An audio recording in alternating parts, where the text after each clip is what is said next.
This is Epic Book Recaps, a podcast that offers complimentary audio summaries of influential nonfiction books, making learning a smarter experience.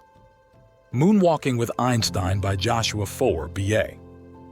Throughout the course of human history, the value placed on memory has experienced a significant decline.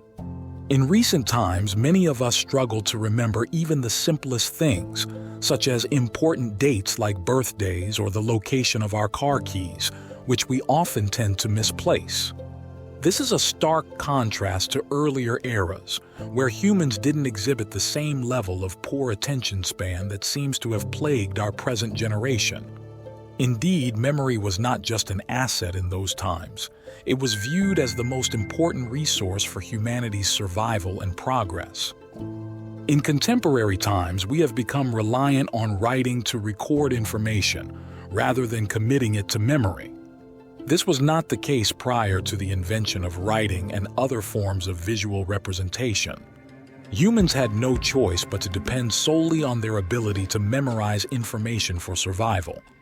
In fact, the only method of preserving thoughts and ideas was through the process of memorizing them. However, the entire game changed drastically with the invention of the printing press by Johannes Gutenberg around 1440. This singular invention started a downward trend in the importance placed on memory. The need to commit things to memory became redundant as we could now record memories in written form, making it accessible to almost everyone. All that was required was to remember where the information or idea was written down. In order to reinforce our memory, it is advised to say out loud the things we wish to remember, or better still, write them down. The advent of supercomputers, smartphones, and the internet has further exacerbated the declining value placed on memory. Memory has become even less important to the current generation than it was to those of the previous century. With Google at our disposal, our need has shifted from having to remember to knowing how to find the right information. The encouraging news, however, is that our current poor memory doesn't mean it can't be improved. All we need to do is learn how to use our memory capacity efficiently. In this summary, we'll explore some effective techniques that can be used to commit anything to memory. One such technique is the building of your own memory palace. The oldest Latin book on rhetoric, Ad Herennium, makes a distinction between two types of human memory: the natural memory we were born with, and the artificial memory that we can enhance through practice and training.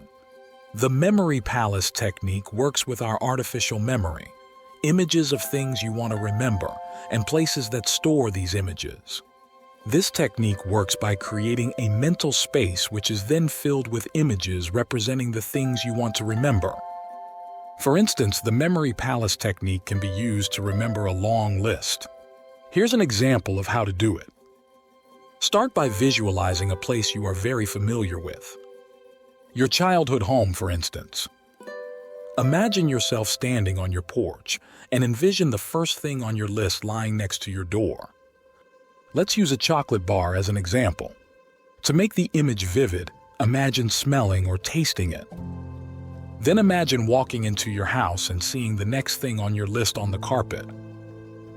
As you step into your house, look at your corridor. What do you see? Recall this place in your home in all of its details. Now put the next object on your list in the middle of the corridor. Continue this process with the remaining items on your list, traversing as much of the house as necessary. Attempt to remember each of the items with all of your senses. So, imagine how it feels to touch and smell before placing each item at its locus. If it's something edible, taste it and remember its flavor. The more vivid the imprint of this image, the better your memory will stick to it. Feel free to let your images be as lewd as possible, whether it's associating them with humor or sex. Joshua Foer, a renowned memory expert, once said, "It is forgetting, not remembering, that is the essence of what makes us human." Did you know? One memory champion once memorized the entire Oxford Chinese-English dictionary by using his body parts as places, where he stored all 60,000 words. Memorizing long bits of information can be made easy through various techniques. In 1956, George Miller, a Harvard psychologist, made a significant contribution to the field of memory research. He discovered that the human brain has certain limits on processing information. As he found out, we can only think of 7 things simultaneously. If anything new comes into the mind, it enters a state of temporary limbo, in what's known as working memory. Our working memory gives us a snapshot of our current perception of the world, but only a few things go on to be processed into our long-term memory. If every thought we had instantly ended up in our long-term memory, we would be overwhelmed with irrelevant information. However, the challenge with our working memory is that it is significantly limited. It can hold a finite amount of information at a time, sometimes only for a few seconds if we're distracted. So how do we move something from working memory to long-term memory? Through the process of repetition. When we want to commit any thought or information to our long-term memory, we need to repeat it over and over again. Even though our working memory is limited, we can bypass that stage and process information into our long-term memory. The technique known as chunking can help accomplish this. Chunking involves grouping individual bits of information into larger patterns, thereby making it easier to remember. Memorizing a large number composed of 12 digits at a glance can be challenging. However, if you try chunking it into 4 parts and merge them into 2 dates, it becomes easier. For example, if your number is 15/06/99/090/369, turn it into 2 recognizable dates, the 15th of June 99 and September 3rd 69. Now the number becomes almost impossible to forget.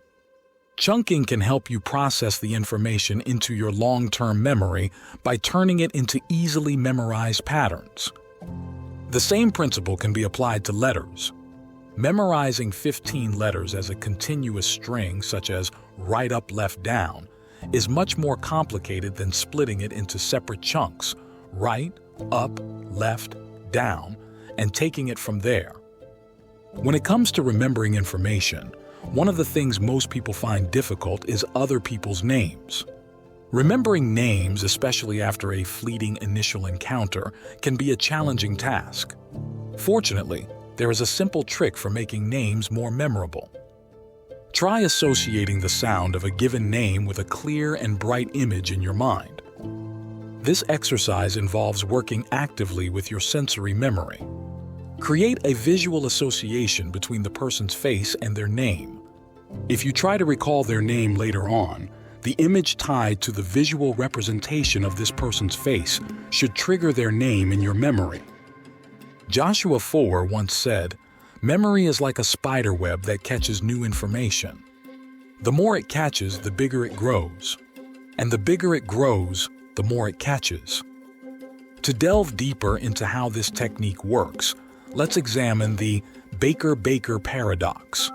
In the experiment, one participant sees a photo of a man and is told that this man is a baker.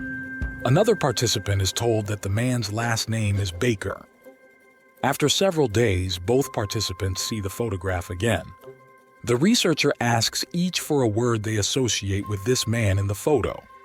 The trick is that the first participant is more likely to recall Baker by identifying his profession. The other person will have a harder time recalling his surname.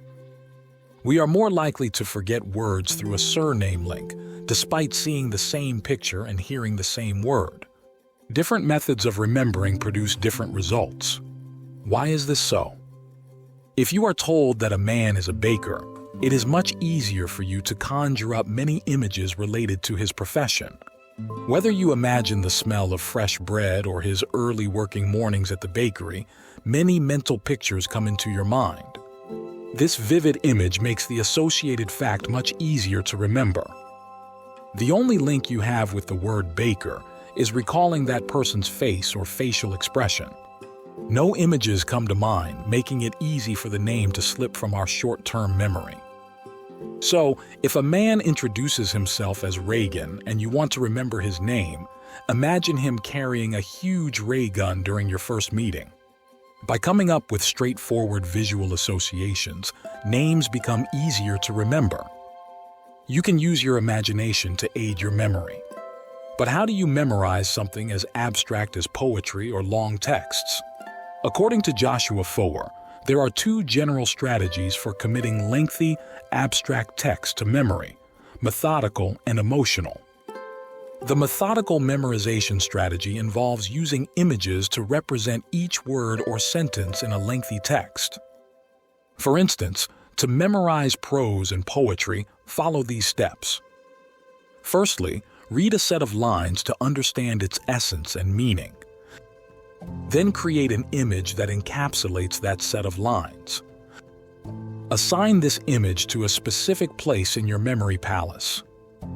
In the same vein, when you come across words that are difficult to recall, create compelling images in your mind for each word. Now place each image in your memory palace. What about words like and, self, and the, which are hard to visualize? Here, you can attempt something even more creative. Associate each word with a rhyme that is easy to imagine. For instance, one memory athlete associated these words with images in his native German language. And rhymed with the German rund, so he associated it with a round circle.